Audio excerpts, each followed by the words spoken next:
श्री कृष्ण का नामकरण संस्कार श्री गर्गाचार्य जी करते हैं। गर्गः पुरोहितो राजन यदूनां सुमहातपाः ब्रजं जगाम नन्दस्य वसुदेव प्रचोदितः।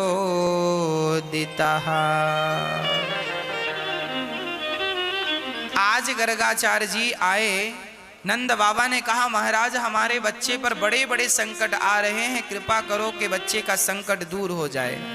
भगवान गर्गाचार्य जी ने कहा नाम बताओ, या को नाम का है? बोले नाम तो रखो ना है, आप कृपा करो तो नाम होए। ठीक है, भगवान का एक संस्कार आज हो रहा है जिसे नामकरण संस्कार कहते हैं। हम सनातन धर्म के लोग संस्कार की वेड़ियों में बंधे हुए रहते हैं।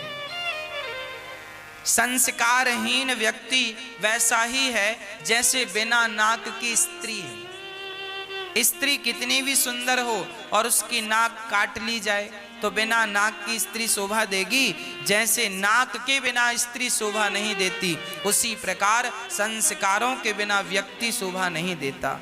इसलिए हम सबकी नाक हमारे संस्कार हैं। किसी भी प्रकार से किसी भी परिस्थिति में रहिएगा पर अपने संस्कारों को बिगड़ने मत दीजिएगा। संस्कार हमारे रक्षक हैं, संस्कार ही हमारी सुरक्षा कवच हैं। शराबियों के बीच में भी यदि कोई बालक शराब नहीं पी रहा है तो ये उसके संस्कार का परिचय है कि नहीं? मांसाहारियों के बीच में रहकर भी कोई मांस नहीं खा रहा है, ये उसके संस्कार का परिचय है कि नहीं? आज वो क्यों नहीं शराब पी रहा है? क्योंकि उसके संस्कार उसे रोक रहे हैं।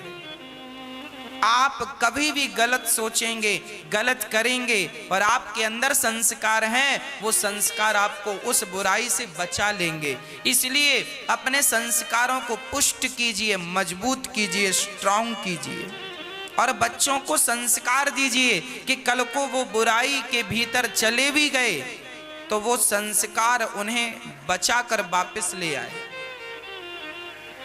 संस्कार बहुत जरूरी है।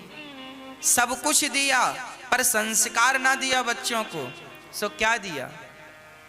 अरे धन दौलत देना कोई देना है? बैंक बैलेंस देना बच्चों को कुछ देना है? प्रॉपर्टी देना? आपकी भाषा में कहा गया है पैसा तो हाथ का मैल है। लोग कहते हैं ना पैसा तो हाथ का मैल है। तो आपने अपने बच्चों को पैसा दिया मतलब हाथ का मैल दिया है। क्या दिया? ये कोई देना है? अरे देना था तो संस्कार देते। वो संस्कार जिस संस्कार से वो जगत में वंदनीय होता, पूजनीय होता, सम्मान का पात्र बनता। धन कमा लेना अलग विषय है भक्तों, पर सम्मान प्राप्त कर लेना बहुत बड़ी बात है। और सम्मान उन्हीं का होता है जो संस्कारी होते। इसलिए आप अपने बच्चों को संस्कार देना मत भूलिएगा। संस्कार क्या है? अरे अच्छी बात करना संस्कार का ही तो परिचय है। हम किसी का दिल ना दुखाएं, अच्छी बात करें, अच्छे से बोलें, बोलने का ढंग हो। आजकल बच्चों को बोलने का ढंग नहीं होता, कुछ भी बोलते हैं, कैसे भी बोलते हैं, तू तड़ाक करके बात करते हैं, रे और बे शब्द का प्रयोग करते हैं, है ना। आज के बच्चों को बोलने का कोई सेंस नहीं है, कुछ भी बोलते हैं। अरे किससे कैसे बोलना है, यही तो संस्कार है, शिष्टाचार यही तो है। प्रहलाद जी के प्रसंग में लिखा है, प्रहलाद जी अपने से बड़ों से पितृवत व्यवहार करते थे, बराबर वालों से मित्रवत व्यवहार करते थे और अपने से छोटों के साथ पुत्रवत व्यवहार करते थे।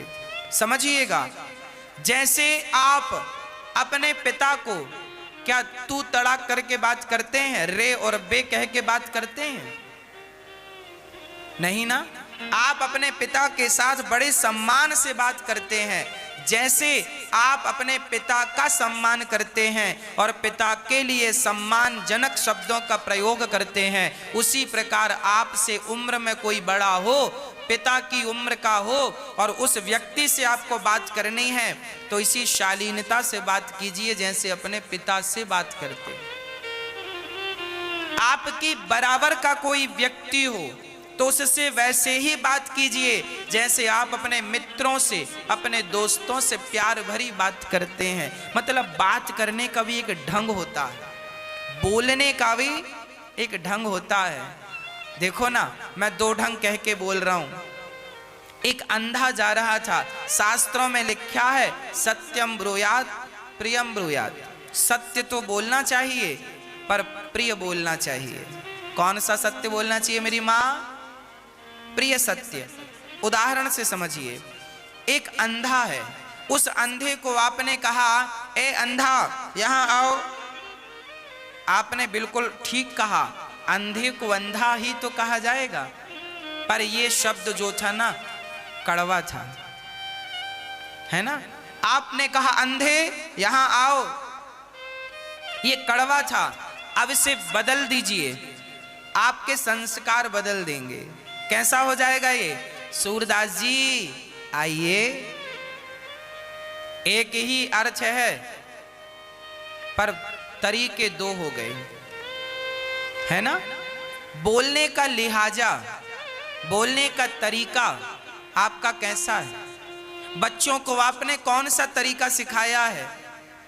कुछ लोग होते हैं समा महाराज जी हम तो खड़ा बोलते हैं, महाराज जी हम तो सीधा बोलते हैं। अरे भाई सीधा बोलते हो, तुम्हारी जबान तो टेढ़ी हो जाती, करो टेढ़ी, अंदर की तरफ ले जाओ। जबान भगवान ने ऐसी दी है कि उसमें हड्डियां बिल्कुल नहीं डाली।